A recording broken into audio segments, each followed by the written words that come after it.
الرجيم بسم الله الرحمن الرحيم ولقد مننا على موسى وهارون ونجيناهما وقومهما من الكرب العظيم ونصرناه فكانوا هم الغالبين وآتيناهما الكتاب المستبين وهديناهما الصراط المستقيم وتركنا عليهما في الآخرين سلام على موسى وهارون إنا كذلك نجزي المحسنين إنهما من عبادنا المؤمنين وإن إلياس لمن المرسلين إذ قال لقومه ألا تتقون أتدعون بعلا وتذرون أحسن الخالقين الله ربكم ورب آبائكم الأولين فكذبوه فإنهم لمحضرون إلا عباد الله المخلصين وتركنا عليه في الآخرين سلام على الياسين إنا كذلك نجزي المحسنين إنه من عبادنا المؤمنين وإن لوطا لمن المرسلين إذ نجيناه وأهله أجمعين إلا عجوزا في الغابرين ثم دمرنا الآخرين وإنكم لتمرون عليهم مصبحين وبالليل أفلا تعقلون وإن يونس لمن المرسلين إذ أبق إلى الفلك المشحون فساهم فكان من المدحضين فالتقمه الحوت وهو مليم فلولا أنه كان من المسبحين للبث في بطنه إلى يوم يبعثون فنبذناه بالعراء وهو سقيم وأنبتنا عليه شجرة من يقطين وأرسلناه إلى 100,000 أو يزيدون فآمنوا فمتعناهم إلى حين صدق الله العظيم.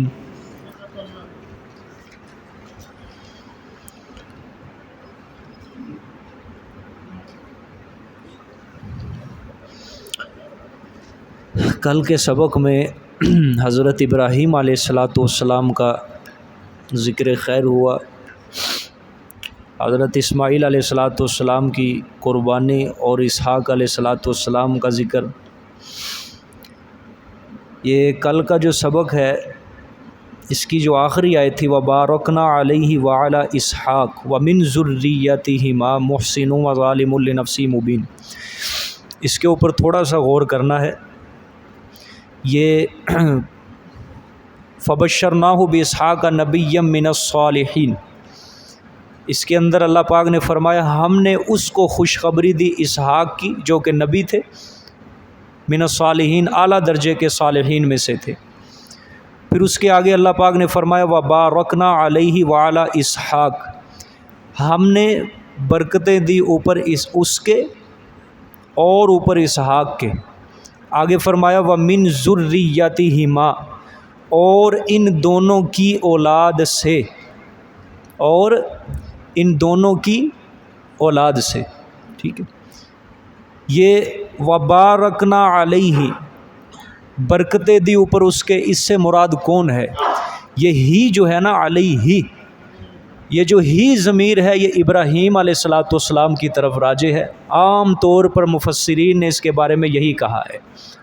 وعلی اسحاق، یہ اسحاق، اور آگے فرمایا وَمِن ذُرِّيَّتِهِمَا، اور ان دونوں کی اولاد سے، اور ان دونوں کی اولاد سے، یعنی ابراہیم اور اسحاق علیہ السلام کی اولاد میں ہم نے برکتیں رکھی، اور ان دونوں کی اولاد سے کچھ تو نیکی کرنے والے ہوں گے اور کچھ ظلم کرنے والے ہوں گے اپنے نفس پر واضح، ٹھیک ہے، یعنی نیکوکار بھی ہوں گے اور بدکار بھی ہوں گے۔ شاہ عبد القادر رحمۃ اللہ علیہ انہوں نے فرمایا ہے کہ یہ جو وَبَارَكْنَا عَلَيْهِ وَعَلَى إِسْحَاقَ، یہ بارکنا علیہ کی جو ضمیر ہے یہ حضرت اسماعیل علیہ السلام کی طرف ہے، یہ حضرت شاہ عبد القادر کا فرمایا ہے۔ اور اسحاق پر، وَمِن ذُرِّيَّتِهِمَا، اور ان دونوں کی اولاد سے، کچھ تو کیا ہوں گے نیکی کرنے والے اور کچھ تو ظلم کرنے والے ہوں گے. سمجھ آئیے کہ نہیں؟ دونوں بیٹے جو اسماعیل اور اسحاق تھے، ان دونوں سے کیا پھیلی تھی؟ اولاد پھیلی تھی زیادہ. دونوں چونکہ بیٹے کس کے تھے؟ ابراہیم علیہ السلام. اسماعیل اسحاق دونوں ابراہیم کی اولاد تھے. ٹھیک ہے، ان دونوں سے وَمِن ذُرِّيَّتِهِمَا اولاد پھیلی آگے، کچھ تو نیکی کرنے والے ہوں گے اور کچھ ظلم کرنے والے. شاہ عبد القادر رحمۃ اللہ علیہ کی یہ رائے ہے کہ وَبَارَكْنَا عَلَيْهِ سے مراد ہم نے اس پر برکتیں کی، کس پر؟ اسماعیل پر اور اسحاق پر، اور ان دونوں کی اولاد سے. لیکن زیادہ تر مفسرین کیا فرماتے ہیں؟ وَبَارَكْنَا عَلَيْهِ سے مراد ابراہیم ہے، اور وَعَلَى اسحاق سے مراد کیا ہے؟ اسحاق علیہ السلام ہے. ٹھیک ہے، اب دیکھیں جی آگے. اب یہاں تک یہ دو قصے ہو جاتے ہیں. ایک قصہ اللہ پاک نے حضرت نوح علیہ السلام کا پہلا ذکر کیا، دوسرا قصہ کس کا آیا؟ ابراہیم علیہ السلام کا. اب یہ تیسرا اور چوتھا قصہ ہوگا. ٹھیک ہے، چونکہ دو نبی ہیں، تیسرا اور چوتھا قصہ یعنی حضرت موسیٰ علیہ السلام اور حضرت ہارون علیہ السلام کا. اللہ پاک کا کیا مقصد ہوگا بیان کرنے کا؟ اللہ پاک فرمائیں گے دیکھو موسیٰ اور فرعون کی قوم کو، اور موسیٰ اور ہارون کی قوم کو فرعون نے غلام بنا کر رکھا تھا. بنی اسرائیل کو فرعون نے غلام بنا کر رکھا. اللہ نے ان کو یعنی موسیٰ اور ہارون کو اور ان دونوں کی قوم کو فرعون کی غلامی سے کیا دے دی؟ اللہ نے نجات دے دی. اور فرعون کو اور اس کے سارے لشکر کو اللہ پاک نے سمندر کے اندر ڈبو دیا، غرق کر دیا. اور بنی اسرائیل کے لیے اللہ نے 12 رستے بنا کر بنی اسرائیل کو اور ان دونوں پیغمبروں کو بچا لیا. اللہ پاک نے فرمایا وہ تو خود مصیبتوں کے اندر، مشکلات کے اندر میرے محتاج ہیں، میرے آگے عاجز ہیں، لہٰذا وہ میرے آگے کس طرح شفیع غالب بن سکتے ہیں؟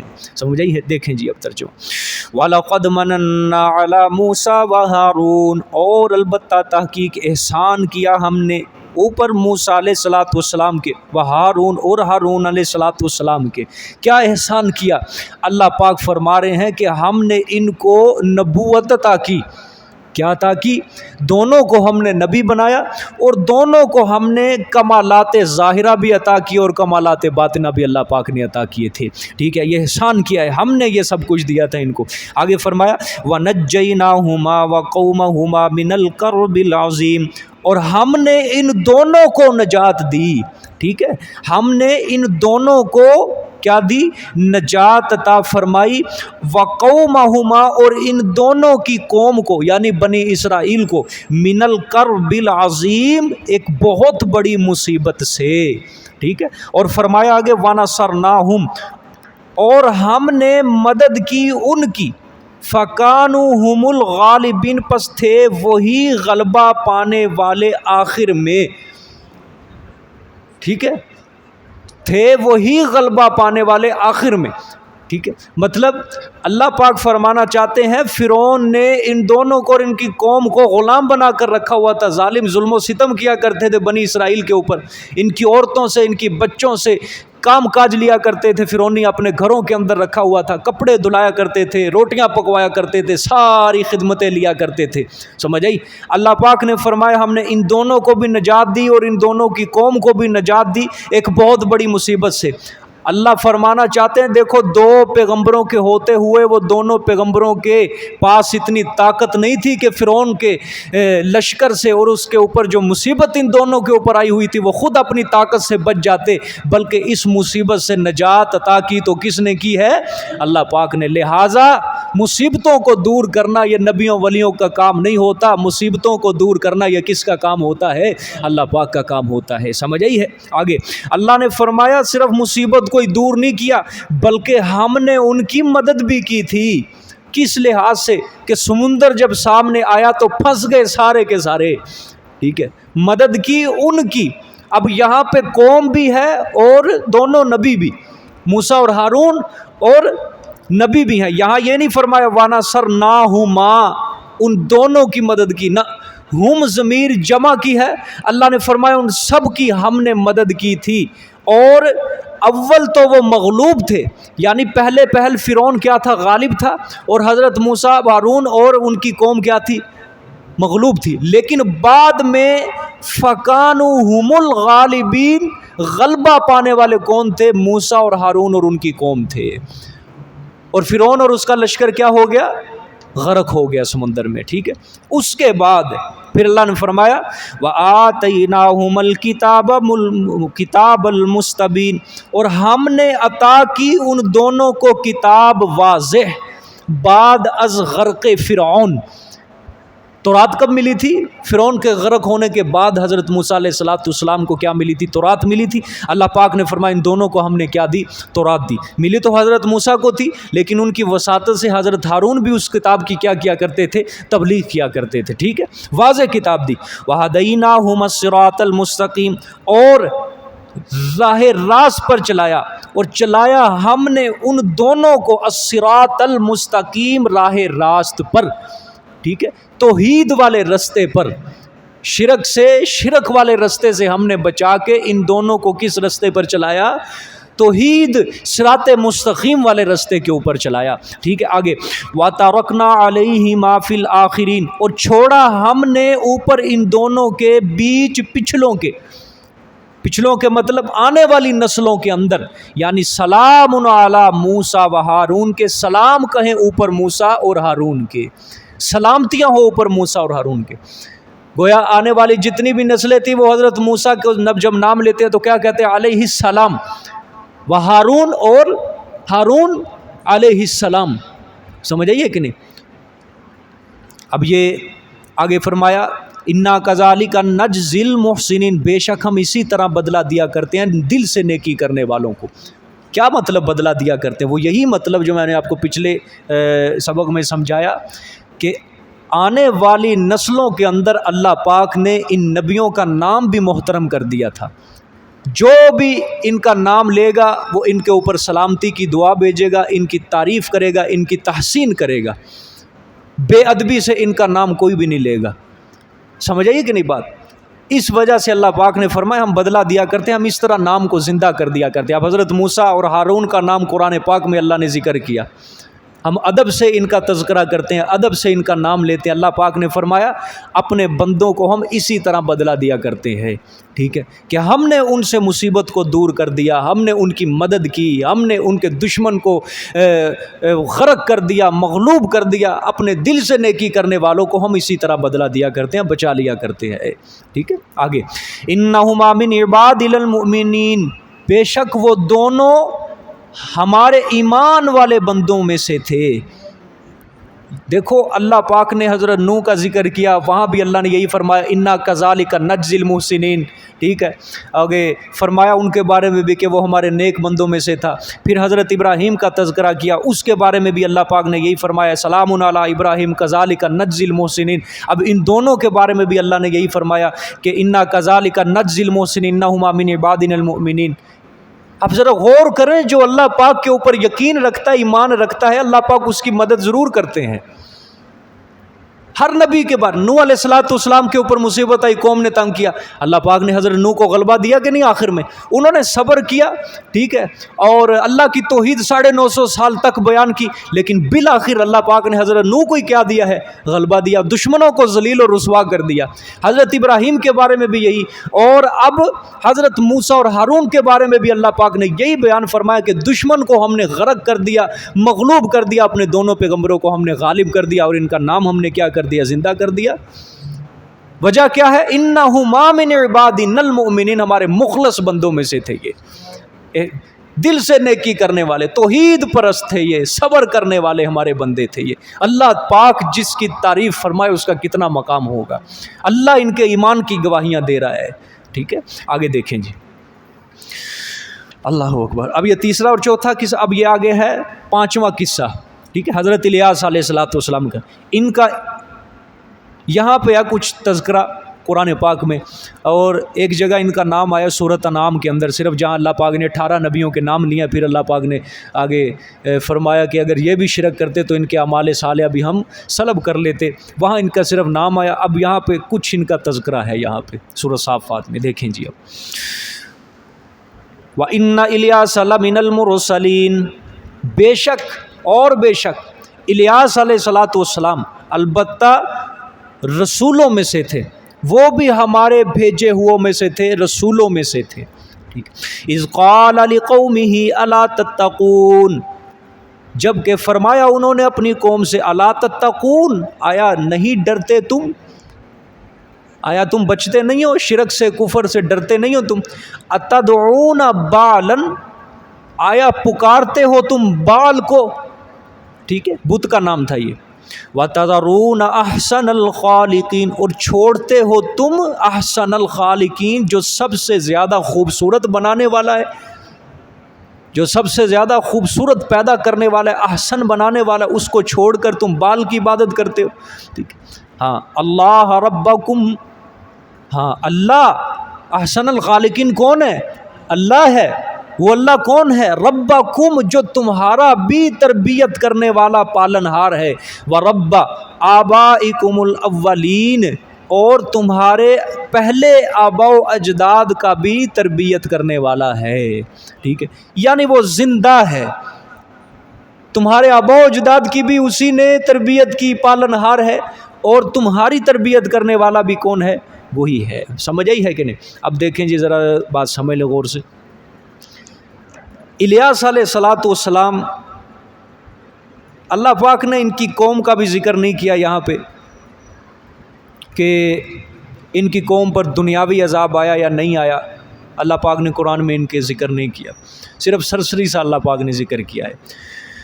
5واں قصہ ہے، یہ بھی نفی شفاعت قہری کے اوپر دلالت کرتا ہے. قوم نے حضرت الیاس علیہ الصلاۃ والسلام کی توحید کی دعوت سے چڑھ کر ان کو شہید کرنے کا ارادہ کیا تھا، قتل کرنے کا ارادہ کیا تھا، لیکن اللہ پاک نے حضرت الیاس علیہ الصلاۃ والسلام کو بچا لیا تھا. اللہ پاک نے فرمایا مصیبت کے اندر وہ بھی ہمارے محتاج تھے، وہ کس طرح ہمارے آگے شفیع بن سکتے ہیں، غالب ہو سکتے ہیں ہمارے آگے، کس طرح ہمارے سامنے دم مار سکتے ہیں.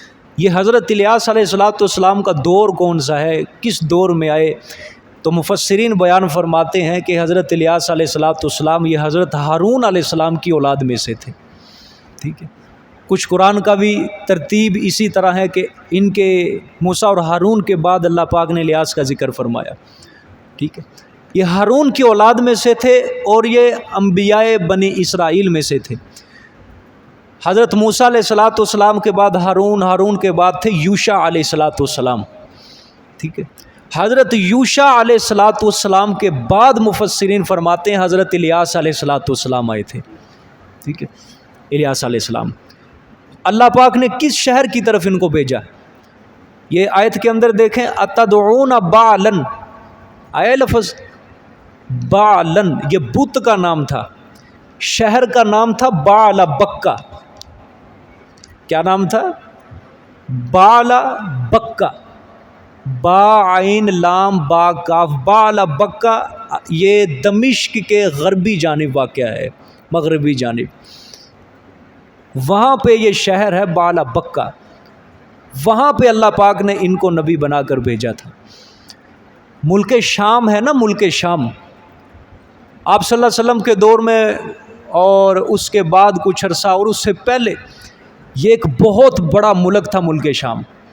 بعد میں جب دور گزرتا گیا اس کے ٹکڑے بنتے گئے. اب ملک شام کے اندر سے ایک ملک لیدا ہوا جس کو اردن کہا جاتا ہے، یہ بھی پہلے شام کا حصہ تھا. لبنان یہ بھی شام کا حصہ تھا. فلسطین یہ بھی شام کے اندر آتا تھا.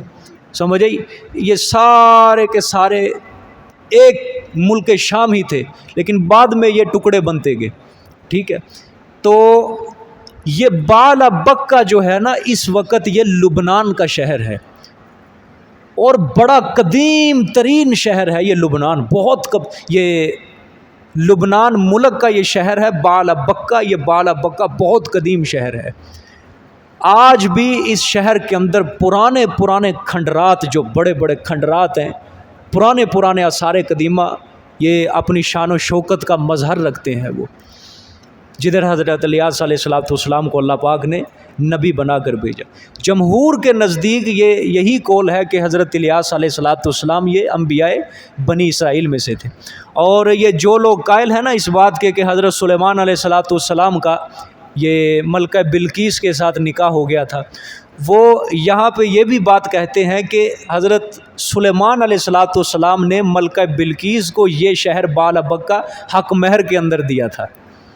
وہ لوگ یہ بھی بات بیان کرتے ہیں کہ حق مہر کے اندر حضرت سلیمان نے یہ شہر دیا تھا بالابکہ ملکہ بلقیس، لیکن خیر یہ ساری اسرائیلی روایات ہے، سمجھ آئی ہے۔ تو بالابکہ جو ہے یہ لبنان کا شہر ہے اور بڑا قدیم ترین شہر ہے یہ۔ تو بال یہ کیا چیز ہے؟ یہ بال جو تھا حضرت الیاس علیہ الصلاۃ والسلام کی جو قوم تھی، وہ قوم اس بت کو پکارا کرتی تھی، بال کو۔ بال بت کا نام تھا، یہ عورت تھی ان کی، عورت کا نام تھا، اس عورت کے نام پہ انہوں نے یہ بت بنایا تھا۔ اور بکہ جو ہے وہ جس جگہ پہ یہ بت رکھا گیا تھا اس جگہ کا نام تھا بکہ۔ تو بت اور جگہ کے نام کو ملا کے نام کیا رکھ دیا گیا؟ بالابکہ۔ پورے شہر کا نام ہی کیا رکھ دیا گیا؟ بالابکہ۔ سونے کا بت تھا یہ، اور اس کی جو لمبائی تھی وہ 24 گز تھی، لمبائی 24 گز اور چوڑائی آپ خود ہی اندازہ لگا لیں، ٹھیک ہے۔ 4 منہ تھے، مفسرین بیان کرتے ہیں اس کے 4 منہ، ہر منہ کے اوپر 100 سادھوؤں کی تعداد ہوتی تھی، مجاور بیٹھے ہوتے تھے ہر منہ کے اوپر 100 مجاور۔ 4 منہ تو کل کتنے مجاور ہو گئے؟ 400 مجاور، یعنی اس بت کے خدام تھے۔ اور علامہ قرطبی رحمۃ اللہ علیہ نے لکھا ہے اب تفسیر قرطبی میں کہ یہ قوم ہر مجاور کو نبی مانتی تھی۔ یہ قوم جو تھی ہر مجاور یعنی 400 نبی ان کے نزدیک تھے۔ 4 منہ، ہر منہ کے اوپر 100 مجاور، ٹوٹل 400 تعداد، اور 400 کے 400 وہ قوم کیا مانتی تھی؟ نبی۔ اور شیطان ایسا بے ایمان تھا، علامہ قرطبی رحمۃ اللہ علیہ نے لکھا، اس بت کے اندر داخل ہو کے ان مجاوروں سے باتیں کیا کرتا تھا، ان کو گمراہی کی تعلیم دیا کرتا تھا کہ تم یہاں آیا کرو، بکرے دو، مرغے دو، نظر نیاز دو، تمہاری ساری کی ساری خواہشیں، تمہاری ساری کی ساری منتیں ہم پوری کریں گے۔ آگے وہ مجاور جو ہوتے تھے اپنے مریدوں کو بتایا کرتے تھے کہ ہماری بزرگ سے بات ہوئی ہے، انشاءاللہ اگلے مہینے آپ کا بھی کام ہو جائے گا۔ وہ مجاور آگے اس طرح گمراہی کی تعلیم دیا کرتے تھے، سمجھ آئی ہے؟ شیطان ہے نا، شیطان یہ ضروری نہیں ہے کہ یہ اپنی شکل کے اندر سامنے آئی، یہ انسان کے اندر بھی گھس کے اگلے کو گمراہی کی تعلیم دیتا ہے۔ تو یہ شیطان اس بت کے اندر داخل ہو کے لوگوں سے باتیں کیا، مجاوروں سے باتیں کیا کرتا تھا کہ ہمارا فلانا جو بندہ ہے مرید ہے اس کو یہ کہہ دینا، اس کو یہ کہہ دینا کہ تو نے کبھی حاضری نہیں چھوڑنی، بس حاضر ہوتا رہے، تیرے کام اس طرح درست ہوتے رہیں گے۔ اس طرح یہ لوگوں کو گمراہ کیا ہوا تھا۔ حضرت الیاس علیہ الصلوۃ والسلام نے فرمایا اتدعون بالا، آیا تم پکارتے ہو بال کو، یعنی بت کو، وَتَذَرُونَ أَحْسَنَ الْخَالِقِينَ، اور چھوڑتے ہو تم احسن الخالقین، جو بہتر بنانے والا، جو سب سے زیادہ خوبصورت بنانے والا ہے، ٹھیک ہے، اور وہ تمہارا بھی پالنہار ہے اور تمہارے آباء و اجداد کا بھی پالنہار ہے۔ مطلب کیا ہے؟ یہ ایک بے حس ہے، بے حرکت ہے یہ، اور اس بے حرکت اور بے حس کو تم پکار رہے ہو، اور جو تمہیں بھی پیدا کرنے والا، تمہارے آباء و اجداد کا پیدا کرنے والا ہے، اس کو چھوڑ رہے ہو تم، اس بے جان بت کو تم پکار رہے ہو۔ آگے فرمایا فَكَذَّبُوهُ فَإِنَّهُمْ لَمُحْضَرُونَ، پس جھٹلایا انہوں نے اس کو، یعنی الیاس علیہ الصلوۃ والسلام کو، ٹھیک ہے، حضرت کی دعوت کو کیا کر دیا؟ ٹھکرا دیا۔ اور اللہ پاک نے فرمایا فَإِنَّهُمْ لَمُحْضَرُونَ، پس بے شک وہ البتہ حاضر کیے ہوئے سے ہوں گے۔ کیا مطلب؟ جہنم کے عذاب میں وہ حاضر کیے ہوئے سے ہوں گے جنہوں نے ہمارے پیغمبر الیاس علیہ السلام کی تبلیغ کو، توحید، دعوت توحید کو ٹھکرا دیا۔ ہم قیامت والے دن ان کو جہنم کے اندر عذاب میں حاضر کریں گے، الا عباد اللہ المخلصین، مگر اللہ کے چنے ہوئے بندے، ہم ان کو عذاب نہیں دیں گے، ہم ان کو سواریوں کے اوپر سوار کر کے جنت کا دروازہ داخل کریں گے، ٹھیک ہے۔ توحید والے بندوں کو ہم نہیں، ان کو کچھ نہیں کہیں گے۔ اللہ پاک نے یہاں پہ صرف اتنا ذکر کیا ان کا، آگے پھر ان کی سلامتی کا ذکر ہے۔ ہاں مفسرین نے بہت زیادہ روایات ان کے بارے میں ذکر کی ہیں، ان کے حال احوال کچھ یہودیوں نے بنی اسرائیل کے جو علماء تھے انہوں نے کتابوں کے اندر اکٹھا کیا ہوا ہے، اور کچھ اہل سنت کے مفسرین نے اکٹھا کیا ہوا ہے۔ ان کے زمانے کے اندر ایک بادشاہ ہوا کرتا تھا شہر کا، جو ملک کا بڑا بادشاہ تھا، اور اس بادشاہ کے ساتھ حضرت الیاس علیہ السلام کی ٹکر ہوئی تھی۔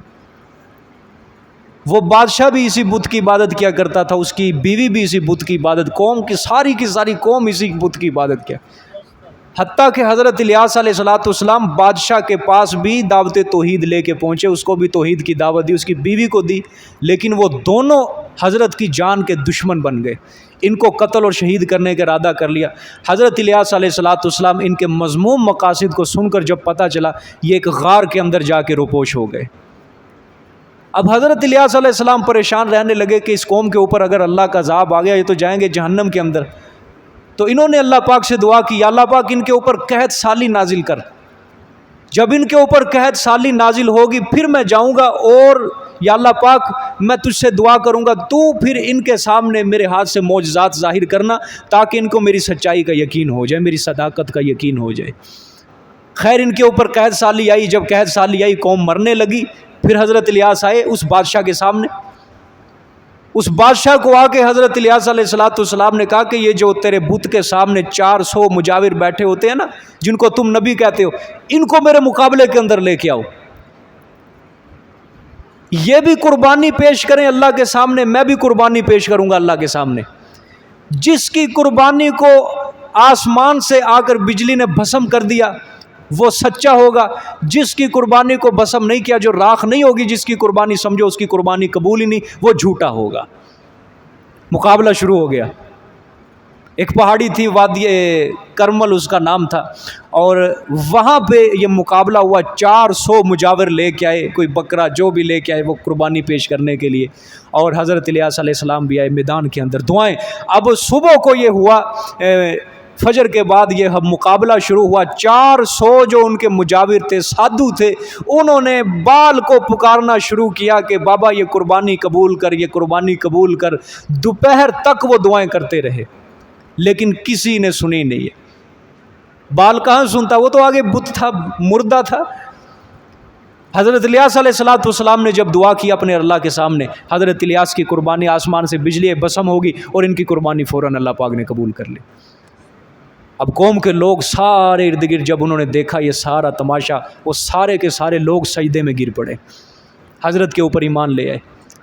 لیکن یہ جو بادشاہ تھا اور اس کی بیوی یہ ایمان نہیں لائے، اور جو 400 مجاور تھے وہ بھی ایمان نہیں لائے، وہ ان کی جان کے دشمن ہو گئے۔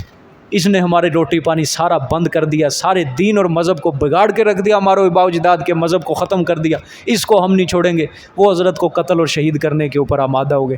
پھر حضرت ان کے مذموم مقاصد سے بچ کر پھر غار کے اندر جا کے روپوش ہو گئے۔ اور خیر حضرت الیاس علیہ السلام دوبارہ کئی سالوں کے بعد پھر واپس آئے بال بکہ شہر، ادھر ہی حضرت کی وفات ہو گئی، لیکن ان کی قبر کے بارے میں کوئی پتہ نہیں ہے کدھر ہے کدھر نہیں ہے۔ سمجھیے کسی پیغمبر کی قبر کے بارے میں قطعاً نہیں کہا جا سکتا کہ یہ واقعتاً اسی پیغمبر کی قبر ہے، سوائے آپ صلی اللہ علیہ وآلہ وسلم کی قبر مبارک کے، ٹھیک ہے؟ کیونکہ آپ صلی اللہ علیہ وسلم کی قبر کا جو پتہ ہم تک پہنچا ہے وہ متواتر اور قطعی طریقے سے پہنچا ہے۔ ایک بہت بڑی جماعت یہ ہم تک یہ بات منتقل کرتی آئی ہے کہ یہ آپ صلی اللہ علیہ وسلم کی قبر ہے۔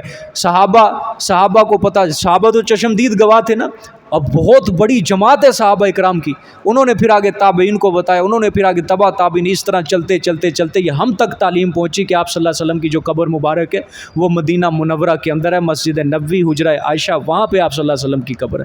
لیکن باقی کسی پیغمبر کی جو قبر ہے ہم تک قطعی طریقے سے اس کی تعلیم نہیں پہنچی، اور نہ ہی قرآن اور حدیث کے اندر آپ صلی اللہ علیہ وآلہ وسلم نے بھی کسی پیغمبر کی قبر کی کوئی تعیین بھی نہیں کہ یہ فلانی پیغمبر کی قبر فلانی جگہ ہے، سمجھے۔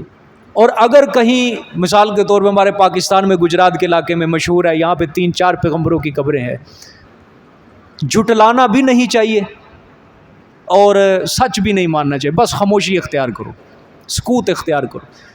جھٹلاؤ گے ہو سکتا ہے کہ واقعتاً پیغمبر سچ مانو گے تو پھر بھی پھنستے ہو سکتا ہے نہ ہو، اس لیے سکوت ہی بہتر ہے۔ سکوت ہی بہتر ہے، بس خاموشی، معاملہ اللہ کے اوپر سے اللہ کے سپرد کر دیا جائے۔ باقی ایمان ہمارا اللہ کے ہر پیغمبر کے اوپر ہے کہ اللہ کے جتنے بھی نبی دنیا کے اندر تشریف لائے وہ سب برحق تھے، وہ سچے تھے، اللہ کے پیغمبر تھے، توحید پرست تھے، ہم سب کا ان کے اوپر کیا ہے؟ ایمان ہے، وہ سب اللہ کے سچے پیغمبر تھے۔ ٹھیک ہے، دیکھیں جی اب آگے، وَتَرَكْنَا عَلَيْهِ فِي الْآخِرِينَ، اور چھوڑا ہم نے اوپر اس کے پچھلوں کے، کیا چھوڑا؟ سلام علی الیاسین، کہ سلام ہو اوپر الیاسین کے۔ الیاسین یہ بھی حضرت الیاس کا نام ہی ہے، جس طرح فرشتے کا نام ہے میکائیل، نام ہے میکال لیکن اس کو کیا کہا جاتا ہے؟ میکائیل۔ یہاں بھی الیاس نام الیاسین، یہ بھی مفسرین فرماتے ہیں ان کا نام ہے، اس لیے اللہ پاک نے یہاں ذکر کر دیا۔ ٹھیک ہے، بعض کا قول یہ بھی ہے مفسرین، کچھ نے یہ بھی قول ذکر کیا ہے کہ جو حضرت ادریس علیہ السلام ہے نا وہ وہی حضرت الیاس علیہ السلام ہے، یعنی دونوں جدا نہیں ہیں، یہ ایک ہی نام ہے، ایک ہی پیغمبر کے دو نام ہیں، الیاس اور ادریس۔ لیکن یہ بات ٹھیک نہیں ہے، کیونکہ حضرت ادریس کا تذکرہ اللہ نے الگ کیا ہے اور حضرت الیاس کا تذکرہ اللہ نے الگ کیا ہے، اور بہت زیادہ مفسرین کی تعداد اس طرف ہے کہ حضرت ادریس علیہ السلام کا جو زمانہ ہے وہ تو حضرت نوح علیہ السلام سے بھی پہلے کا زمانہ ہے، یعنی وہ حضرت نوح علیہ السلام کے آباء و اجداد میں ہے حضرت ادریس علیہ السلام، وہ جو درزی کا کام کیا کرتے تھے، جنہوں نے کپڑا پہلے سلائی کیا اور قلم بنایا۔ اور حضرت الیاس کا جو دور ہے وہ حضرت موسیٰ علیہ السلام کے بعد ہے، یعنی دونوں کے درمیان صدیوں کا فاصلہ ہے، سینکڑوں کا فاصلہ ہے، اس لیے یہ جدا جدا پیغمبر ہیں، یہ ایک بندے کے دو نام نہیں ہیں۔ ٹھیک ہے، آگے دیکھیں، اِنَّا كَذَلِكَ نَجْزِي الْمُحْسِنِينَ، بے شک ہم اسی طرح بدلہ دیا کرتے ہیں دل سے نیکی کرنے والوں کو، دل سے نیکی کرنے والوں کو ہم اسی طرح بدلہ دیا کرتے ہیں۔ آگے، إِنَّهُ مِنْ عِبَادِنَا الْمُؤْمِنِينَ، بے شک وہ ہمارے ایمان والے بندوں سے تھا۔ ٹھیک ہے، آگے دیکھیں جی، وَإِنَّ لُوطًا لَّمِنَ الْمُرْسَلِينَ، چھٹا قصہ حضرت لوط علیہ السلام کا۔ ٹھیک ہے، بے شک لوط علیہ السلام البتہ وہ رسولوں میں سے تھے، ہمارے بھیجے ہوئے پیغمبروں میں سے تھے، رسولوں میں سے تھے۔ ٹھیک ہے، اِذْ نَجَّيْنَاهُ وَأَهْلَهُ أَجْمَعِينَ، جب کہ نجات دی ہم نے اس کو اور اس کے اہل کو، سارے کو، سب کے سب کو۔ چھٹا قصہ ہے یہ لوط علیہ السلام اور ان کے متبعین کو اللہ پاک نے فرمایا ہم نے ان کو عذاب سے نجات دی تھی، اور ان کی جو بیوی تھی وہ بھی کافرہ تھی، پیچھے رہ جانے والوں میں سے تھی، قوم کے ساتھ مل گئی، اللہ پاک نے فرمایا ہم نے ان کو بھی، اس کو بھی کیا کر دیا؟ عذاب کے اندر مبتلا کر دیا، اس کو بھی ہم نے ختم کر دیا۔ اور لوط علیہ السلام اور اس کی قوم کو جو ان کے اوپر ایمان لے کے آئے تھے ہم نے ان کو عذاب سے کیا کر لیا؟ بچا لیا۔ اللہ پاک نے فرمایا عذاب سے نجات کے اندر وہ تو ہمارے محتاج تھے، وہ تو عاجز تھے ہمارے آگے، وہ کس طرح ہمارے آگے دم مار سکتے ہیں، شفیع غالب بن سکتے ہیں؟ ٹھیک ہے، اللہ نے فرمایا وہ بھی ہمارے رسولوں میں سے تھے۔ ٹھیک ہے، حضرت لوط حضرت ابراہیم کے یہ بھتیجے تھے، سگے بھتیجے تھے۔ ٹھیک ہے، اِذْ نَجَّيْنَاهُ، جب کہ ہم نے ان کو نجات دی اور اس کے اہل کو، سارے کو، سب کو۔ ٹھیک ہے، مگر الا عجوزا فی الغابرین، مگر ایک بڑھیا جو کہ پیچھے رہ جانے والوں میں سے تھی، بیچ پیچھے رہ جانے والوں میں۔ ٹھیک ہے، بڑھیا سے مراد حضرت لوط علیہ السلام کی بیوی، ٹھیک ہے، یہ بھی حضرت کے اوپر ایمان نہیں لائی تھی۔ اب یہاں پہ دیکھو، غور کرو، نسبت تھی نا حضرت لوط کے ساتھ بیوی کی، ٹھیک ہے، لیکن نسب کام آیا؟ نسبت کام آئی؟ کوئی نہیں کام آئی۔ بغیر ایمان کے، بغیر اعمال صالحہ کے نسبت کوئی کام نہیں آتی۔ اچھا، کل کے سبق میں بھی گزرا نا، ابھی ہم نے آیت پڑھی ہے کہ ان دونوں کی اولاد سے محسن و ظالم لنفسہ مبین، ان دونوں کی اولاد سے کچھ تو دل سے نیکی کرنے والے ہوں گے اور کچھ ظلم کرنے والے ہوں گے اپنے آپ پر۔ ٹھیک ہے، وہاں بھی نسبت ہے نا، نسبت ہے ان دونوں کی اولاد سے۔ اللہ نے فرمایا وَمِن ذُرِّيَّتِهِمَا، سیدھا ہی اللہ نے لفظ کہا ہے ان دونوں کی ذریت سے، اولاد سے، صاف لفظ اللہ نے کہا ہے۔ اور بتاؤ، بغیر ایمان کے، بغیر توحید کے، بغیر اعمال صالحہ کے نسبت کام آئے گی کوئی؟ اللہ خود فرما رہے ہیں ہاں، ایمان اعمال صالح ہو، توحید پرست ہو پکا، پھر یہ توحید والی نسبت اس کے کام آئے گی۔ بس ہمارے ہاں، ہمارے دربار کے اندر صرف اور صرف انسان کا تقوی چلتا ہے، آپ صلی اللہ علیہ وسلم نے اپنی بیٹی حضرت فاطمہ سے خطاب کر کے کہا تھا کہ بیٹی دنیا کے اندر تو جتنا مال مجھ سے لینا چاہتی ہے لے لے، کل قیامت والے دن میں تیرے کوئی کام نہیں آؤں گا، میں تیرے کام آؤں گا۔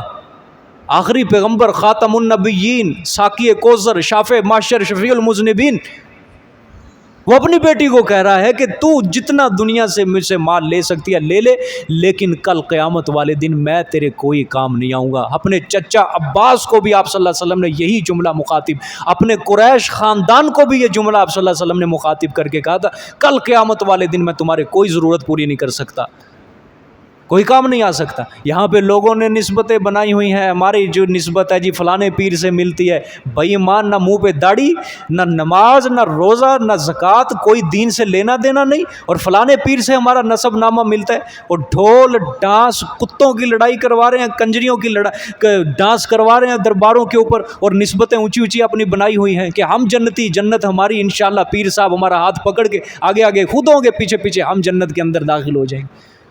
اللہ قرآن پاک میں کہہ رہا ہے یہ کوئی نسبتیں تمہارے کام نہیں آئیں گی، یہاں پہ صرف تقوی، ایمان، توحید، اخلاص چلے گا ہمارے دربار کے اندر، بس ہم اس کو بخشیں گے۔ بات سمجھ میں آئی کہ نہیں؟ ہاں، سگے چچا کو آپ صلی اللہ علیہ وآلہ وسلم ہدایت نہیں دے سکے،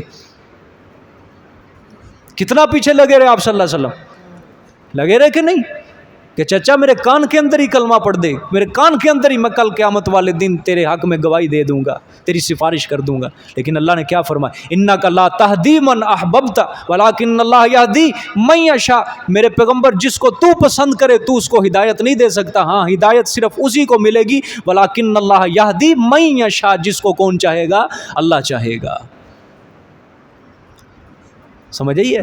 لوگ کہتے ہیں ہمیں ہدایت ملی ہے تو صرف ہمارے پیر صاحب کے ہاتھوں ملی ہے، وگرنہ ہم تو بھٹکے ہوئے تھے، ہمیں کہاں ہدایت ملنی تھی، ہمارے پیر کا ہمارے اوپر نظر کرم ہوا ہے جو ہمیں ہدایت مل گئی، وگرنہ ہم تو جہنم میں جا رہے تھے۔ اچھی ہدایت ملی ہے، اچھی ہدایت ملی ہے، بے نمازی بن گیا، اچھی ہدایت ملی ہے، مسجد کا رخ ہی نہیں کرتا، اچھی ہدایت ملی ہے، ہر جمعرات بس دربار میں جا کے حاضری لگواتا ہے اور اپنے گناہ بخشوا کے آگے چل، یہ اچھی ہدایت ملی ہے۔ استغفر اللہ۔ قرآن کیا مطالبے کر رہا ہے، قرآن کیا مطالبے کر رہا ہے ہم سے؟ ہدایت کہتے کس کو ہیں؟ قرآن کس کو ہدایت کہتا ہے؟ قرآن کہتا ہے فَاعْبُدُوهُ، یہ باتیں صرف اور صرف کس کی کرو؟ مشکلات کے اندر صرف کس کو پکارو؟ سجدے صرف کس کو کرو؟ نظر نیاز صرف کس کے نام کی دو؟ رزق کس کے نام پہ تقسیم کرو؟ مشکلیں حل کرنے والا صرف کون ہے؟ حاجتیں پوری کرنے والا صرف کون ہے؟ ہر کسی کے دکھڑوں کو سننے والا صرف کون ہے؟ ہر کسی کے دکھ کا مداوع کرنے والا صرف کون ہے؟ ہر کسی کی کھوٹی قسمتیں کھری کرنے والا کون ہے؟ اللہ فرماتے ہیں یہ ایمان، یہ عقیدہ اپنے دل کے اندر رکھ، ھذا صراط مستقیم، یہی سیدھا رستہ ہے۔ سمجھ آئیے کہ نہیں؟ قرآن اس چیز کا مطالبہ کرتا ہے۔ ایاک نعبد و ایاک نستعین، 5 وقت کی نماز میں ہر انسان اللہ سے آگے یہ وعدہ کر کے جاتا ہے نماز میں، یا اللہ ہم تیری ہی باتیں کرتے ہیں اور تجھ ہی سے مدد مانگتے ہیں، تیری ہی باتیں کرتے ہیں تجھ ہی سے مدد مانگتے ہیں، یہ وعدہ کر کے جاتا ہے انسان۔ قرآن اس چیز کا مطالبہ کرتے ہیں، چھوٹی سے چھوٹی چیز کے اندر بھی تم مدد طلب کر تو صرف کس سے کر؟ اللہ سے کر۔ یہ باتیں کولی فیلی مالی ساری باتیں تو صرف اللہ کے لیے کر۔ قرآن انسان سے یہ وعدہ مانگ رہا ہے، یہ مطالبے کر رہا ہے قرآن۔ اور یہاں پہ لوگوں کو کس طریقے کے اوپر، کس ڈگر، کس روش کے اوپر لوگوں کو چلایا ہوا ہے، ٹھیک ہے؟ آگے دیکھیں جی، اللہ اکبر۔ ثم دمرنا الآخرین، اللہ نے فرمایا پھر ہلاک کر ڈالا ہم نے پچھلوں کو، جو حضرت کے اوپر ایمان نہیں، یعنی یہ راتوں رات نکل گئے تھے، پیچھے بستی میں جو رہ گئے، صدوم بستی تھی ان کی، اردن کا ملک ہے، اردن کا شہر ہے صدوم، آج بھی اس کو غالباً صدوم ہی بولا جاتا ہے، ٹھیک ہے؟ تو وہاں ان کا یہ ٹھکانہ تھا، تو بحیرہ مردار جس کو بولا جاتا ہے، اس سمندر کے کنارے ان کی بستی تھی۔ وہاں پہ جو لوگ رہ گئے تھے پیچھے، جو ایمان نہیں لائے تھے، کیونکہ قوم ہم جنس پرستی کے گناہ کے اندر مبتلا تھی، دمرنا، اللہ نے فرمایا ہم نے ان کو ہلاک کر ڈالا، تختہ ہی الٹ دیا بستی کا، ٹھیک ہے؟ اللہ کی تخلیق کو انہوں نے بدلا تھا، ٹھیک ہے؟ اللہ کی تخلیق کو انہوں نے بدلنے کی کوشش کی تھی. اس وجہ سے اس قوم کے اوپر سب سے زیادہ خطرناک اور دہشت ناک اللہ پاک کا عذاب اترا تھا. عورتوں کو چھوڑ کر مردوں سے اپنی خواہش پوری کیا کرتے تھے. یہ اللہ پاک نے سب سے زیادہ برا عذاب، اور کتنے قسم کا. پہلے تو بستی کو اکھاڑا، زمین سے نیچے سے پانی نکل آیا، پھر اس کو اٹھا کے اللہ نے فرمایا نیچے والا تختہ اوپر، اوپر والا نیچے کر کے زمین پہ پھر مارا ان کو. پھر مسومۃ عند ربک، پھر ان کے اوپر کنکریوں کی، پتھروں کی اللہ نے برسات کی، اور ہر پتھر کے اوپر نام لکھا ہوا تھا، نشان زدہ پتھر تھے. اور مفسرین فرماتے آگ کے اندر اللہ پاک نے پتھروں کو گرم کر کے پھر ان کے اوپر وہ پتھر برسائے تھے. اور اس سمندر کا نام انہی کی وجہ سے بحیرہ مردار، ڈیڈ سی اس کو کہا جاتا ہے. اور آج بھی اس سمندر کا پانی کڑوا ہے. کوئی آبی جانور جاندار وہاں پہ زندہ نہیں رہ سکتا. اس سمندر میں کوئی بھی نہیں زندہ رہ سکتا، اتنا کڑوا اور نمکین پانی ہے اس سمندر کا. اور اللہ پاک یہ آگے دیکھیں، اللہ نے فرمایا، اب مشرکین مکہ کو اللہ نے خطاب کیا، وَإِنَّكُمْ لَتَمُرُّونَ عَلَيْهِمْ مُصْبِحِينَ وَبِاللَّيْلِ. اللہ نے فرمایا کہ اے مشرکین مکہ، بے شک تم اہل مکہ البتہ گزرتے رہتے ہو، علیہم اوپر ان کے، یعنی ان کے دیار اور مساکین پر مصبحین صبح کرتے ہوئے، وباللیل اور رات کے وقت. اللہ پاک بہت زیادہ جب حضرت لوط علیہ السلام کی قوم کا ذکر کرتا ہے، اللہ پاک آخر میں یہ لفظ بہت زیادہ فرماتے ہیں کہ یہ بستی تمہارے راستے کے اندر آتی ہے. کیونکہ یہ مکے کے جو لوگ تھے، یہ شام کی طرف جب جاتے تھے تجارت کرنے کی غرض سے، یہ راستے کے اندر یہ قوم لوط کی بستی آیا کرتی تھی، اجڑی ہوئی. اور اللہ پاک اس کا بہت زیادہ خطاب کرتے ہیں، اہل مکہ تم گزرتے رہتے ہو، دیکھ لو ان کے آثار قدیمہ کھنڈرات، ہم نے اس بستی کا نام و نشان نہیں چھوڑا. اور ان کے کھنڈرات سے نصیحت حاصل کر لو، عبرت حاصل کرو، اگر تم بھی باز نہ آئے ہم نے تمہیں بھی نہیں چھوڑنا. اور آج کے لوگوں کو بھی، یہ حکمرانوں کو، سیاستدانوں کو یہ آیت پکار کے کہہ رہی ہے کہ وَإِنَّكُمْ لَتَمُرُّونَ عَلَيْهِمْ مُصْبِحِينَ وَبِاللَّيْلَ فَلَا تَعْقِلُونَ. آیا پس تم عقل نہیں رکھتے، سمجھتے نہیں ہو؟ کیا ہماری طاقتوں سے، ہماری قوتوں سے ناواقف ہو گئے ہو؟ ماضی کے قصے بھول چکے ہو؟ دیکھو یہ بستیاں اجڑی ہوئی، یا سارے قدیمہ جو اجڑے ہوئے ہیں، ان قوموں کے کون کون سے گناہ تھے جو انہوں نے گناہ کیے، اور ہم نے ان کو برباد کر دیا، قصے کہانیاں بنا کے رکھ دیا ان کو. اللہ اکبر. یہ چھٹا قصہ ہو گیا جی. اب دیکھیں آگے، وَإِنَّ يُونُسَ لَمِنَ الْمُرْسَلِينَ إِذْ أَبَقَ إِلَى الْفُلْكِ الْمَشْحُونِ. حضرت یونس کا تذکرہ سورت یونس میں آیا تھا پہلے، پھر سورت انبیاء کے اندر آیا، اب اس کے بعد سورت صافات کے اندر بھی ان کا تذکرہ ہے جی. 7واں قصہ ہے جی. وَإِنَّ يُونُسَ لَمِنَ الْمُرْسَلِينَ، اور بے شک یونس علیہ السلام بھی البتہ رسولوں میں سے تھے. اِذْ أَبَقَ إِلَى الْفُلْكِ الْمَشْحُونِ، جب کہ بھاگ کر پہنچے طرف کشتی بھری ہوئی کے، مشحون بھری ہوئی کے. فساہم فکان من المدحضین، پس کرا ڈالا، فساہم کرا ڈالا آپس میں، فساہم فکان من المدحضین، پس تھے وہ الزام لگائے ہوا سے، یعنی نام انہی کا نکلا. ٹھیک ہے، اللہ تعالیٰ کے یہ پیغمبر ان کا عجیب ہی تذکرہ ہے قرآن میں، سمجھ آئی ہے؟ عجیب و غریب، ایک سارے انبیاء سے ایک الگ تھلگ قصہ ہے یہ حضرت یونس علیہ السلام کا. 7واں قصہ یہ بھی حضرت یونس علیہ السلام نفی شفاعت قہریہ پہ اللہ پاک نے بیان کیا کہ اللہ نے فرمایا یونس علیہ السلام کو مچھلی نے ہمارے حکم سے نگل لیا. ٹھیک ہے، اور یہ تو ایک انتباہ تھا، تنبیہ تھی اللہ کی طرف سے حضرت یونس کو کہ ہماری اجازت کے بغیر بستی چھوڑی کیوں. ٹھیک ہے، انہوں نے ہم کو پکارا، اللہ نے فرمایا مچھلی کے پیٹ میں چلے گئے، لیکن یونس نے کس کو پکارا؟ اللہ کو پکارا. ہم نے اس کو مصیبت سے نجات دی، اور وہ تو مصیبتوں کے اندر خود ہمارے محتاج ہیں، اس قدر عاجز تھے کہ مچھلی کے پیٹ کے اندر بھی انہوں نے عاجزانہ اور انکساری کرتے ہوئے، اپنے آپ کو لاچار سمجھتے ہوئے، بیچار سمجھتے ہوئے ہم کو پکارا. وہ کس طرح ہمارے سامنے شفیع غالب ہو سکتے ہیں، کس طرح میرے سامنے وہ دم مار سکتے ہیں. ٹھیک ہے، 7واں قصہ اللہ نے بیان کیا ہے.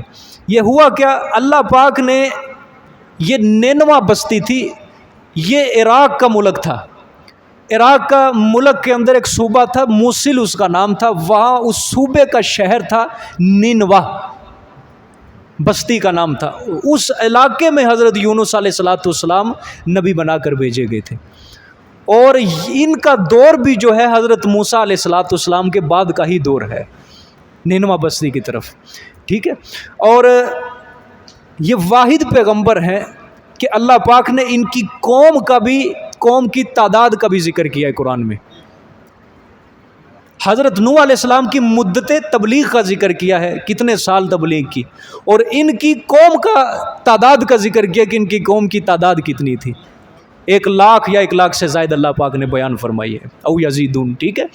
نینوا بستی کی طرح ان کی قوم بھی شرک اور بت پرستی کے اندر مبتلا تھی۔ حضرت سمجھاتے ان کو تقریباً 9-10 سال حضرت نے ان کو سمجھایا، لیکن وہ نہیں سمجھے۔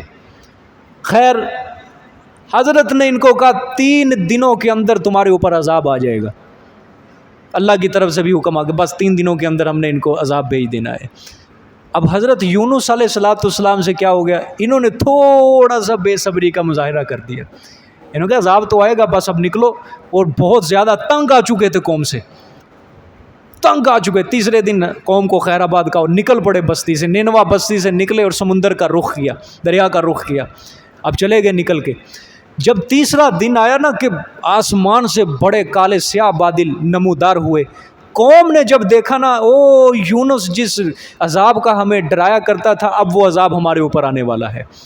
ابھی صرف آثار نمودار ہوئے تھے، لیکن عذاب آیا نہیں تھا۔ اس قوم کو پتہ چل گیا کہ یونس واقعی اللہ کا سچا نبی ہے، پیغمبر ہے۔ یہ ساری قوم والے اپنے بچوں کو، اپنی عورتوں کو، بیویوں کو، مویشیوں، جانوروں کو، سب کو اکٹھا کر کے پوری بستی جنگل کے اندر آگے اللہ سے توبہ کی، اللہ کے آگے کہا یا اللہ ہم تجھے ہی مشکل کشا سمجھتے ہیں، تیرے اوپر ہم ایمان لاتے ہیں، اور یا اللہ تیرے یونس نبی کو ہم برحق سمجھتے ہیں، یہ عذاب ہم سے ٹال دے۔ اللہ پاک نے وہ جو عذاب آنے والا تھا، واحد حضرت یونس علیہ السلام کی قوم میں آیا ہوا عذاب ان کی دعا سے ٹل گیا اللہ پاک۔ اور قرآن میں اللہ پاک نے ان کا تذکرہ کیا ہے، قرآن کے اندر سورۃ یونس کے اندر اللہ نے تذکرہ کیا کہ آیا ہوا عذاب جو تھا، یہ ایمان لا چکے تھے، ان کے سر کے اوپر تھا، لیکن ہم نے قوم یونس کو وہ عذاب کو پیچھے کھینچ لیا، اور ان کے ایمان نے، ان کے اعمال صالحہ نے ان کو نفع دے دیا کہ وہ عذاب سے بچ گئے۔ فمتعناہم الی حین، ہم نے ان کو نفع دیا ایک مقررہ مدت تک، یعنی ان کی زندگی موت تک ہم نے ان کو نفع دیا۔ یعنی یہ واحد قوم ہے تمام انبیاء میں سے۔ اور یہ ہوا کس طرح، ادھر سے حضرت یونس نے جو کام کیا تھا نا، اس کی وجہ سے وہ قوم بچ گئی۔ اگر حضرت یونس نہ نکلتے قوم سے، اللہ کی طرف سے حکم ہو جاتا کہ میرے نبی تو اب نکل جا، پھر عذاب آ جانا تھا، لیکن حضرت یونس بغیر اجازت خداوندی ہجرت کر گئے۔ اب یہاں سے یہ نہیں پتہ لگا، کوئی یہ نہ کہے کہ یہ بہت بڑا حضرت سے گناہ ہوا،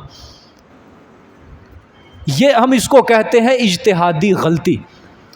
حضور صلی اللہ علیہ وسلم کی حدیث ہے بخاری شریف کی کہ جو مجتہد ہوتا ہے اس کا بڑا اعلیٰ مقام ہوتا ہے۔ یہ عالم، مفتی، شیخ الحدیث، شیخ التفسیر، یہ سب بعد میں ہے۔ مجتہد جو ہوتا ہے اس کو یہ مقام حاصل ہے، قرآن حدیث سے خود مسائل کو نکال کے اس کے اوپر عمل کرے، اللہ پاک اس کو اس کے عمل کے اوپر نیکیاں دیتا ہے، اس کو خطا کوئی ہے ہی نہیں۔ اور آپ صلی اللہ علیہ وسلم نے فرمایا اگر مجتہد اجتہاد کرے گا، صحیح اجتہاد کرے گا، اللہ اس کو 2 اجر دیں گے، اور اگر مجتہد سے غلطی ہو جائے قرآن حدیث سے، مثلا اس نے غلط مسئلہ نکال لیا، اگر اس سے خطا ہو جائے یعنی بھولے سے کوئی ایسا مسئلہ نکلا ہے، پھر بھی اس کو 1 اجر ضرور ملے گا۔ اور نبی سے جو ہوئی تھی یہ اجتہادی غلطی تھی، عام مجتہد کے لیے 1 اجر ہے، پھر بھی معافی ہے، لیکن چونکہ حضرت یونس علیہ السلام تو اللہ کے بہت زیادہ قریبی تھے، اور نبی سے زیادہ قریب کون ہوتا ہے، اور اللہ پاک تو اپنے پیغمبر کی تھوڑی سی بھی غلطی بھی برداشت نہیں کرتے کہ چلو باقی تو دور رہ گئے، کم از کم تجھ سے تو یہ کام نہ ہوتا۔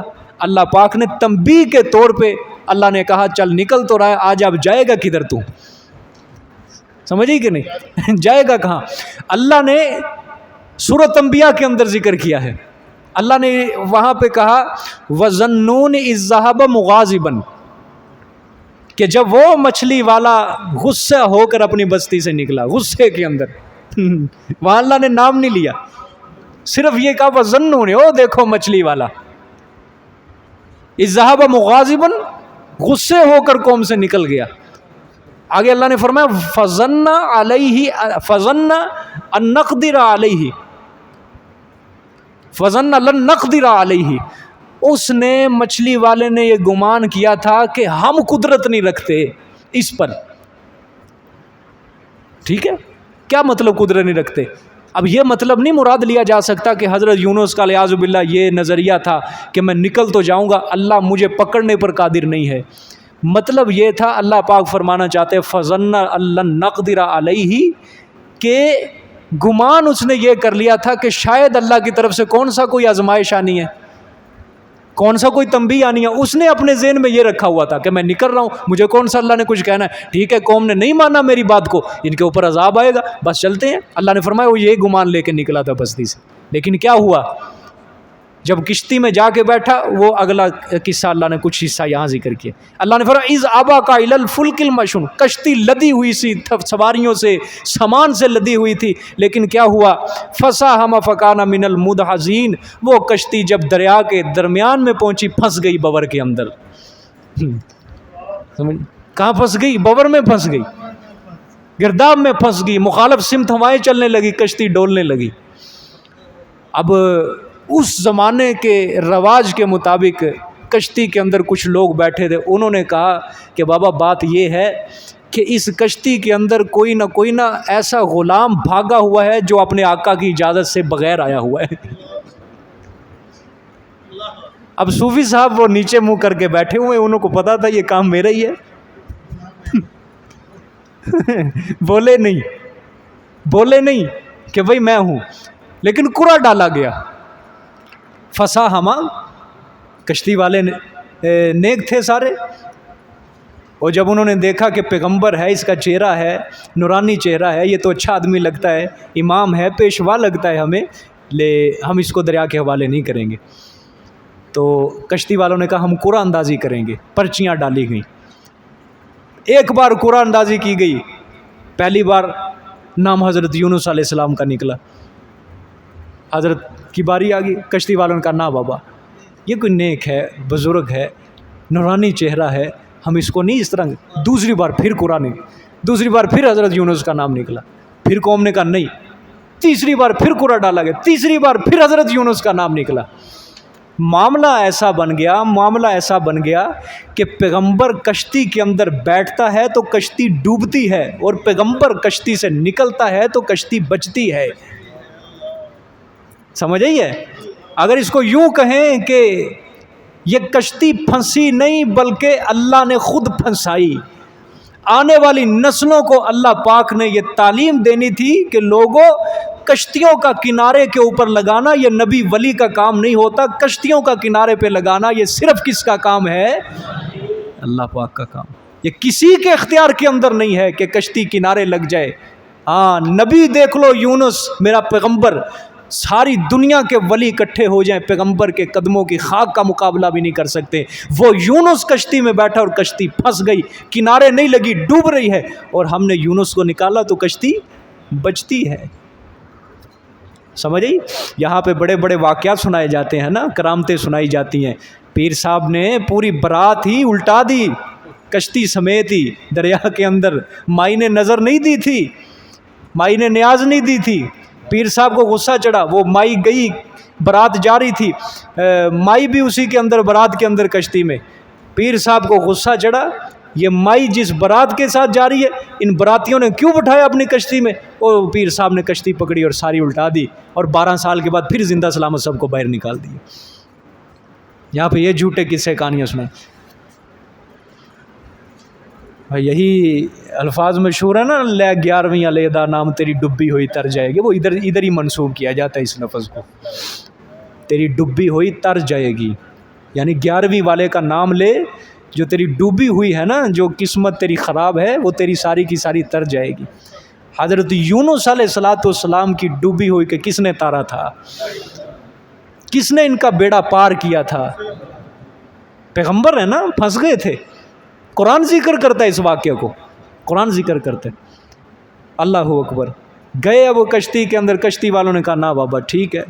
حضرت یونس علیہ السلام نے خود چھلانگ لگائی کشتی سے، اور انہوں نے اس نیت سے لگائی، مفسرین فرماتے انہوں نے چھلانگ اس لیے سے لگائی چلو میں تیر کر کنارے پہنچ جاؤں گا لیکن اللہ نے مچھلی کو حکم دیا چل بھائی اٹھ اوپر اور میرے یونس کو نگل جا۔ اور یاد رکھنا مفسرین فرماتے ہیں، غالباً علامہ قرطبی رحمۃ اللہ نے لکھا غیب سے آواز آئی مچھلی کو کہ اس کو ہم نے تیرا رزق نہیں بنایا، ہاں تیرے پیٹ کو ہم نے اپنے پیغمبر کے لیے مہمان خانہ بنایا ہے، اس کی حفاظت کرنی ہے، تو نے مکان حفاظت بنایا ہم نے تیرے پیٹ کو، اس کی حفاظت کرنی ہے، ٹھیک ہے۔ چنانچہ نگل لیا۔ اور علامہ ابن کثیر رحمۃ اللہ نے لکھا جب حضرت یونس علیہ السلام مچھلی کے پیٹ میں چلے گئے نا، اب جب مچھلی نے نگلا تب تو کوئی پتہ نہیں ہے میں کدھر جا رہا ہوں کدھر نہیں، لیکن جب پیٹ میں پہنچ گئے پھر پتہ چلا اوہو میں کدھر گفا میں گھس گیا، کچھ افاقہ ہوا، پھر سمجھے میں تو زندہ ہوں۔ اور حضرت یونس علیہ السلام نے وہیں نماز پڑھنی شروع کر دی مچھلی کے پیٹ میں، ٹھیک ہے۔ ظاہری بات ہے پچھلی امتوں کے اندر کسی نہ کسی صورت میں کسی نہ کسی حیت میں نماز فرض تھی۔ حضرت اسماعیل کا ذکر آتا ہے، حضرت شعیب علیہ السلام کا ذکر آتا ہے، حضرت عیسیٰ علیہ السلام کا ذکر آتا ہے، کسی نہ کسی صورت اور حیت میں ان کے اوپر نماز فرض تھی۔ اور ظاہری بات ہے حضرت یونس جب رہے مچھلی کے پیٹ میں جتنے دن بھی رہے تو نماز تو پڑھتے ہوں گے، اللہ کے آگے سجدہ ریزتے ہوتے ہوں گے، ٹھیک ہے۔ اور یہ اس چیز کے اوپر کوئی بعید نہ سمجھو کہ مچھلی کے پیٹ میں کس طرح نماز پڑھی جاتی ہے۔ مچھلیاں اللہ تعالیٰ کی مخلوق جو سمندر کے اندر ہے، بڑی بڑی مچھلیاں ہیں، سنتے نہیں ہیں، بڑا بڑا بحری جہاز ہلا کے رکھ دیتی ہیں اس مچھلیاں۔ اور بخاری شریف کی روایت ہے ایک صحابہ اکرام کا دستہ گیا، 300 مجاہدین تھے، کھانا پینا سب ختم ہو گیا، اللہ پاک نے غیب سے مچھلی بھیجی، اور ابو عبیدہ بن جراح و صحابہ اکرام نے خود آ کے آپ صلی اللہ علیہ وسلم کو یہ واقعہ سنایا تھا۔ وہ مچھلی اتنی بڑی تھی کہ اس کی جو پسلیاں تھیں مچھلی کی، اگر ان کو محراب بنایا جاتا نا، پسلیوں کو، 2 پسلیوں کو جوڑا جاتا، درمیان سے اونٹ سوار سمیت گزر جاتا تھا صحیح سلامت، سوار کا سر بھی ٹچ نہیں ہوتا تھا اوپر پسلی سے، اتنی بڑی مچھلی اللہ تعالیٰ۔ اور جو اللہ نے حضرت کے لیے مچھلی بھیجی ہوگی تو وہ پتہ نہیں کتنی بڑی ہوگی۔ اب گئے مچھلی کے اندر، اب قرآن نے حضرت یونس کے جو مچھلی کے پیٹ میں رہنے کا عرصہ ہے وہ ذکر نہیں کیا، نہ حدیث شریف کے اندر ہے، صرف مورخین کے اقوال ہیں، بعض کہتے ہیں 3 دن، بعض کہتے ہیں 7 دن، بعض کہتے ہیں 40 دن۔ 40 کا قول جو ہے یہ بہت زیادہ مشہور ہے۔ 40 دن تک حضرت یونس علیہ السلام مچھلی کے پیٹ کے اندر رہے تھے، 40 دن تک۔ اور پھر سورۃ انبیاء کے اندر اللہ نے فرمایا جب مچھلی کے پیٹ میں چلے گئے، فنادا فی الظلمات، فی الظلمات ظلم کی جمع ہے، ظلم مطلب اندھیرے، ظلمات جمع، طے در طے اندھیروں کے اندر ہمارے پیغمبر نے کس کو پکارا؟ اللہ کو پکارا۔ کیا پکارا؟ لا الہ الا انت سبحانک انی کنت من الظالمین۔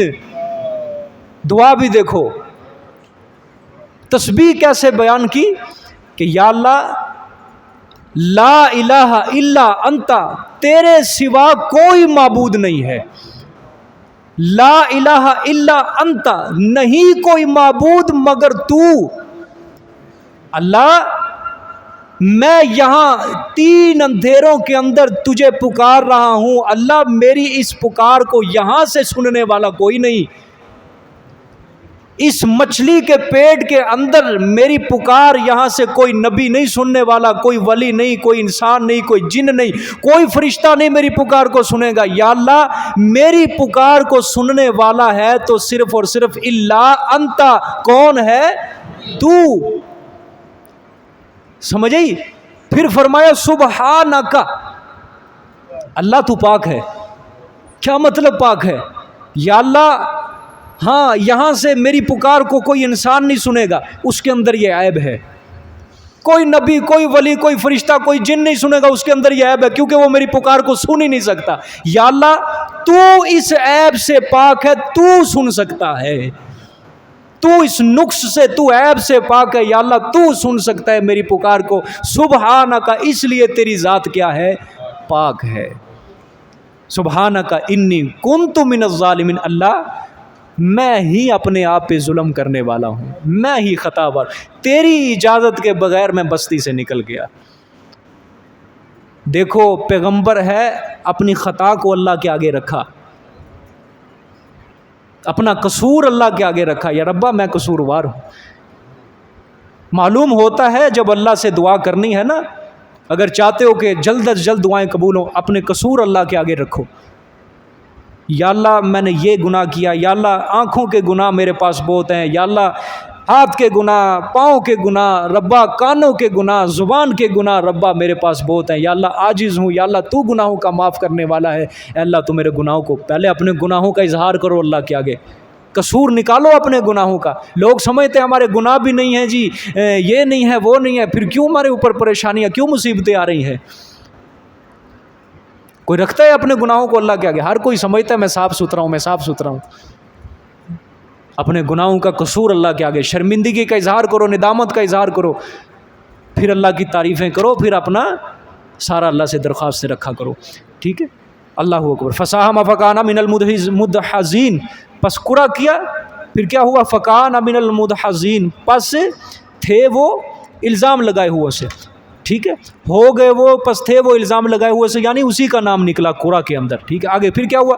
فَالْتَقَمَهُ الْحُوتُ وَهُوَ مُلِيمٌ، اللہ نے فرمایا پس صحیح سالم نگل لیا حضرت کو مچھلی نے، صحیح سالم نگل لیا حضرت کو مچھلی نے، وَهُوَ مُلِيمٌ، اور وہ ملامت کرنے والے تھے۔ کیا مطلب؟ اپنے آپ کو ملامت کر رہے تھے۔ یہ ہے عاجزی انکساری، اپنے آپ کو ملامت کر کے میں نے کیوں اللہ کی اجازت کے بغیر یہ کام، اپنے آپ کو ملامت کرو اللہ کے آگے، یا اللہ مجھ سے یہ گناہ ہوا ہے، یا اللہ میں شرمندہ ہوں، میں افسوس کر رہا ہوں تیرے آگے۔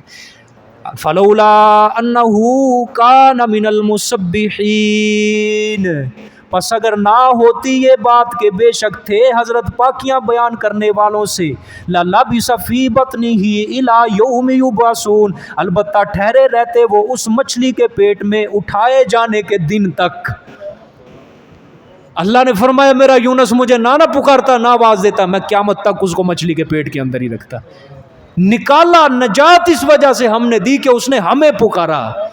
ہاں پکارو، اب یہاں لوگوں کو سمجھایا جاتا ہے فلانے پیر کی ندا، فلانے پیر کو پکارو، یا حضرت، یا فلاں، یا فلاں، یا فلاں، تمہاری ساری مصیبتیں دور ہو جائیں گی۔ یہاں قرآن کیا کہہ رہا ہے؟ قرآن اللہ نے فرمایا میری پاکیاں اس نے بیان کی تھی مچھلی کے پیٹ میں، اور ہاں اسی وجہ سے ہم نے اس کو نجات دی، لیکن اگر نہ پکارتا ہمیں، ہم اٹھائے جانے کے دن تک اس کو مچھلی کے پیٹ میں رکھتے ہیں۔ آگے تھوڑا سا اور واقعہ مچھلی سے، پھر نجات کا واقعہ انشاءاللہ کل بیان کریں گے۔ جزاک اللہ جزاک۔ حاضری دے دیں جی۔ محمد اشرف صاحب